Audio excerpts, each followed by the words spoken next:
નમસ્કાર વિદ્યાર્થી મિત્રો, સ્વાગત છે તમારું ફરીથી એકવાર અમારી યુટ્યુબ ચેનલ સ્ટડી વિથ જનમ શર્મા. આજે આપણું ચેપ્ટર નંબર 1નો આ છેલ્લો વિડીયો છે. પછી આપણે ચેપ્ટર નંબર 2 સ્ટાર્ટ કરીશું. તો ચેપ્ટર નંબર 1નો આ છેલ્લો ક્વેશ્ચન છે એ સ્વાધ્યાય 1.2નો દાખલા નંબર 3. ક્વેશ્ચન છે નીચે દર્શાવેલ સંખ્યા અસમય સંખ્યા છે તેમ સાબિત કરો. આપણે સાબિત કરવાનું છે કે જે સંખ્યા આપેલી છે એ સંખ્યા કેવી છે? અસમય સંખ્યા છે. અત્યારે સ્વાધ્યાય આપણે 1.2માં જેટલા દાખલા કર્યા તેવા જ દાખલા છે આ, એટલે આ દાખલા આપણા માટે એકદમ સિમ્પલ ગણાશે. ચલો શરૂઆત કરીએ. તો સૌથી પહેલો સમ છે આપણો 1/2. તો એકદમ સિમ્પલ રીતે આપણે સૌથી પહેલા એની શું કરીશું? ધારણા કરીશું. ધારણા શું કરવાની કે ધારો કે 1/2 સમય સંખ્યા છે. સમય સંખ્યા છે. હવે આ સમય સંખ્યા હોય એટલે આપણે એને 1/2 બરાબર a છેદમાં b, એટલે કે જ્યાં a અને b બંને કેવા હોય તો અવિભાજ્ય પૂર્ણાંક હોય. કેવા હોય? અવિભાજ્ય પૂર્ણાંક હોય. ચલો, અવિભાજ્ય પૂર્ણાંક હંમેશા કેવા સ્વરૂપમાં લખાશે? p/q સ્વરૂપમાં લખાય. આપણે લખી દીધા. હવે અહીંયાથી b ને અહીંયા 1 ની જોડે ગુણાકારમાં ને વર્ગમૂળના 2 ને a ની જોડે, તો b બરાબર a વર્ગમૂળમાં, એટલે કે 2 વર્ગમૂળમાં a.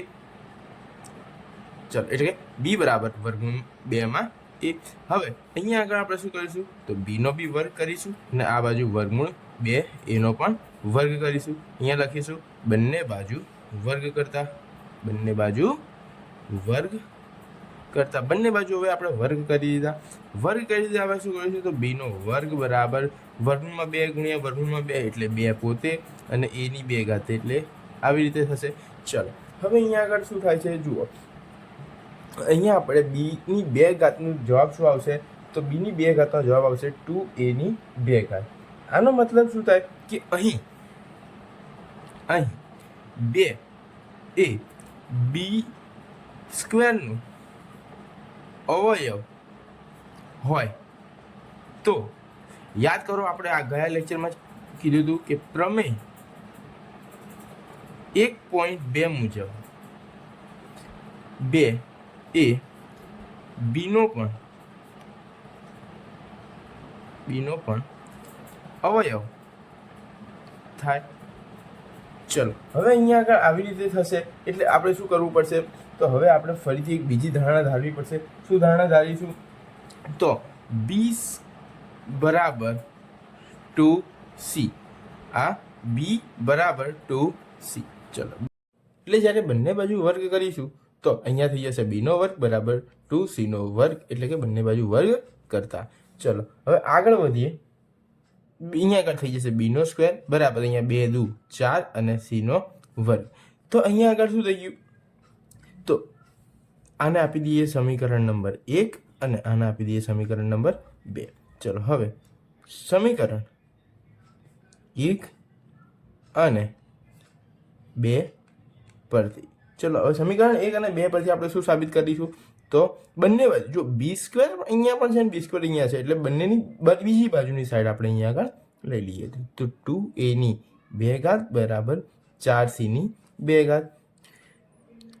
a ની 2 ઘાત બરાબર 4c ની 2 ઘાત. હવે જે 2 હતા એ ગુણાકારમાં હતા બરાબરની આ બાજુ આવે તો ભાગાકારમાં, તો 2 દુ 4. તો a સ્ક્વેર બરાબર 2c ની 2 ઘાત. ચલો, હવે અહીંયા આગળ જુઓ. ફરીથી અહીંયા આગળ આપણે અહીંયા જે લખ્યું હતું એ જ રીતે કે અહીં 2 એ a સ્ક્વેરનો અવયવ હોય તો પ્રમેય 1.2 મુજબ 2 એ a નો પણ અવયવ થાય. ચલો, અહીંયા આગળ આપણું આ કામ પતી ગયું. હવે આપણે આગળ શું કરીશું? તો હવે આપણે આગળ અહીંયા આપણે જુઓ, આગળ જે પહેલો દાખલો આપણે કર્યો હતો વર્ગમૂળમાં 5 વાળો, બરાબર, ત્યારે આપણે ધાર્યું હતું અને આ રીતે સમ કર્યો હતો. હવે અહીંયા આગળ આપણે જુઓ કે b માટે પણ એનો અવયવ 2 આવે છે અને એ માટે પણ અવયવ 2 આવે છે. તો હવે શું કરીશું, તો એ અને બી બંને માટે અવયવ 2 આવે. તો એ અને બી બંને સંખ્યા કેવી છે? અવિભાજ્ય. અવિભાજ્ય સંખ્યાઓના અવયવ હંમેશા એક જ હોય. સામાન્ય અવયવ હંમેશા શું હોય? એક જ હોય. માટે અહીંયા આપણે આખું એનો જવાબ લખવો પડશે. ચલો શરૂઆત કરીએ. અહીં 2 એ અને બી બંનેનો સામાન્ય અવયવ છે. કેવો છે? બંનેનો સામાન્ય અવયવ. પરંતુ એ અને બી અવિભાજ્ય પૂર્ણાંક છે. કેવા પૂર્ણાંક છે? અવિભાજ્ય પૂર્ણાંક છે. તેથી તેમનો સામાન્ય અવયવ 1 હોવો જોઈએ. એક જ હોઈ શકે. માટે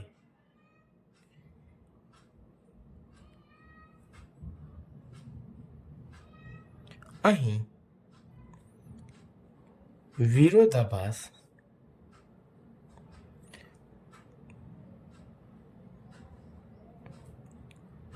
ઊભો થાય છે. હવે વિરોધાભાસ ઊભો થાય એટલે શું થાય કે આપણી ધારણા ખોટી પડે. માટે અહીં આપણી ધારણા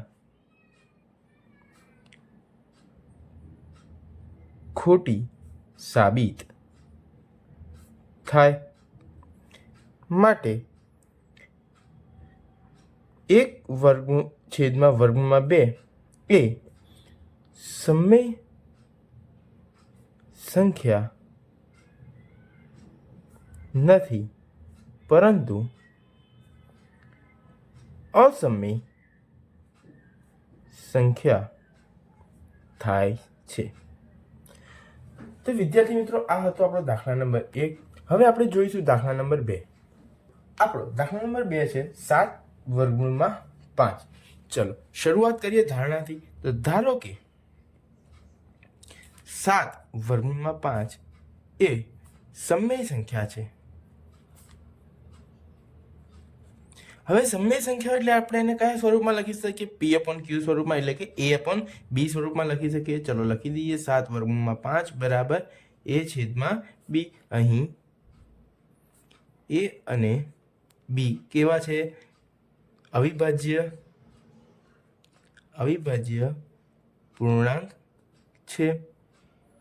ચલો હવે પછી આ 7 એ ગુણાકારમાં છે, બરાબરની આ બાજુ જાય તો ભાગાકારમાં. તો A ના છેદમાં 7/B શું થઈ જાય? 7/B. અથવા તો એટલે કે √5 બરાબર A ના છેદમાં 7/B 7B. બરાબર. ચલો અહીંયા આગળ આ બરાબરનો મતલબ શું થાય? કે આ બંને કેવા છે? એક સરખા થાય. બરાબરનો મતલબ થાય કે બંને એક સરખા. હવે આ બાજુ જોઈશું તો A/B સ્વરૂપ છે, એટલે કે તે કેવું બન્યું? એ સમય સંખ્યા છે. તો √5 પણ કેવો હોવો જોઈએ? સમય સંખ્યા હોવો જોઈએ. પણ અહીં √5 એ અસમય સંખ્યા નથી. એ આપણે આગળ સાબિત કરી ગયા.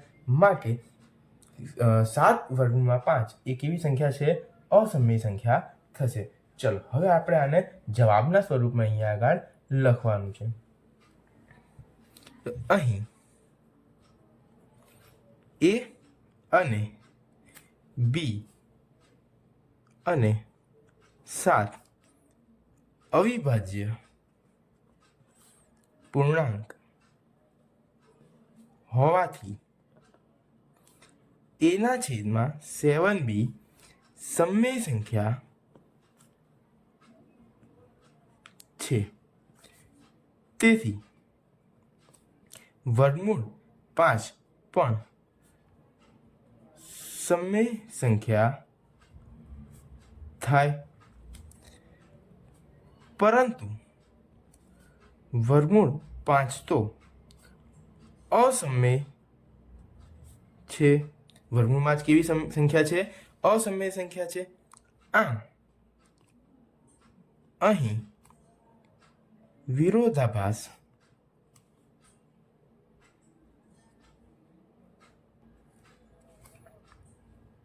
ઊભો થાય છે. અહીં શું ઊભો થાય? વિરોધાભાસ ઊભો થાય છે. હવે વિરોધાભાસ ઊભો થાય એટલે શું કરવું પડે આપણે? માટે આપણી કરેલી ધારણા 7√5 સમય સંખ્યા છે તે ખોટી છે. માટે સાબિત થાય છે કે 7√5 અસમય સંખ્યા છે. કેવી સંખ્યા છે? અસમય સંખ્યા છે. અહીંયા સાબિત થયું. તો આ હતો આપણો દાખલા નંબર 2 અને આ ચેપ્ટર માટેનો અને આ સ્વાધ્યાયનો છેલ્લો દાખલો એટલે કે દાખલા નંબર 3 હવે આપણે જોઈશું. ચલો, દાખલા નંબર 3ની રકમ છે 6 + વર્ગમૂળમાં 2. આપણે આ દાખલો પણ સેમ આગળ કર્યો એ રીતે જ કરવાનો છે. ચલો શરૂઆત કરીએ. તો ધારો સૌથી પહેલા આપણે ધારણા કરીશું કે ધારો કે 6 + વર્ગમૂળમાં 2 એ સમય સંખ્યા છે. કેવી સંખ્યા છે? સમય સંખ્યા છે. ચલો હવે સમય સંખ્યા ધારી લીધી. હવે સમય સંખ્યા હોય તો 6 + વર્ગમૂળમાં 2 બરાબર શું કરીશું આપણે? a/b. અહીં a અને b બંને કેવાય છે? અવિભાજ્ય પૂર્ણાંક છે. કેવા છે? અવિભાજ્ય પૂર્ણાંક છે. કેવા પૂર્ણાંક છે? અવિભાજ્ય પૂર્ણાંક. માટે હવે જુઓ, આટલું પતી ગયું આપણું. હવે આ 6 છે, બરાબરની પેલી બાજુ જાય તો શું થઈ જાય? માઇનસ થઈ જાય. તો વર્ગમૂળમાં 2 બરાબર a/b. આ પ્લસ છે, આ બાજુ આવ્યું -6. અહીંયા આગળ કંઈ ના હોય છેદમાં તો 1. માટે વર્ગમૂળમાં 2 બરાબર આનો લસા શું થઈ જશે? b. અને અહીંયા આગળ એ તો છે જ -6b. અહીંયા આગળ ફરીથી આપણને આગળના દાખલામાં મળ્યું હતું એ જ રીતે કે a/7 × b હતું. અહીંયા આગળ પણ એવી રીતે કંઈક મળ્યું. તો આપણે અહીંયા સાબિત થાય છે કે અહીંયા જો હજી પણ a/b સ્વરૂપ જ છે. એનો મતલબ કે આ શું છે? તો સમય સંખ્યા છે અને આ કેવી છે? અસમય સંખ્યા છે. પણ અહીંયા વચ્ચે બરાબરની નિશાની છે એટલે શું થાય? કે આ સમય તો આ પણ સમય. પરંતુ આપણે સાબિત કરેલું છે કે વર્ગમૂળમાં 2 એ કેવી સંખ્યા છે? અસમય સંખ્યા છે. ચલો હવે આપણે અહીંયા આગળ લખીશું એનું વિધાન. અહીં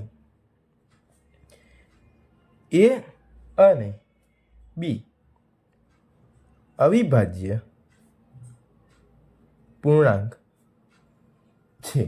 કેવા પૂર્ણાંક છે? અવિભાજ્ય પૂર્ણાંક છે. તેથી a-6b/b એ કેવા બની જાય? સમય બની જાય. સમય છે. કેવા છે? સમય છે.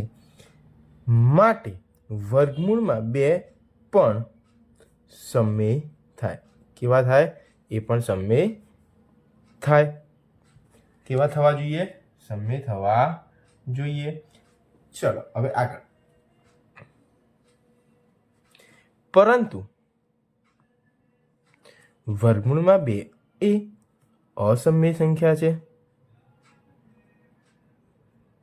વર્ગમૂળમાં 2 કેવા છે? અસમય સંખ્યા છે. તેથી અહીં વિરોધાભાસ ઉદ્ભવે છે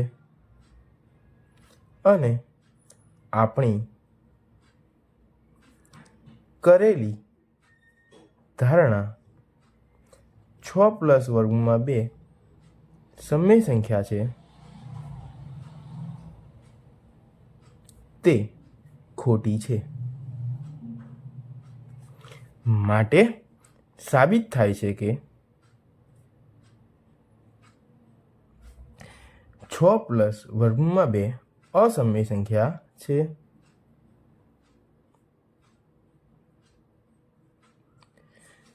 તો વિદ્યાર્થી મિત્રો, અહીં આપણું આ ચેપ્ટર પૂર્ણ થયું. આઈ હોપ કે તમને વિડીયોમાં સમજણ પડી હશે. જો તમને વિડીયોમાં સમજણ પડી હોય તો વિડીયોને લાઇક કરો, શેર કરો અને ચેનલને સબસ્ક્રાઈબ કરો.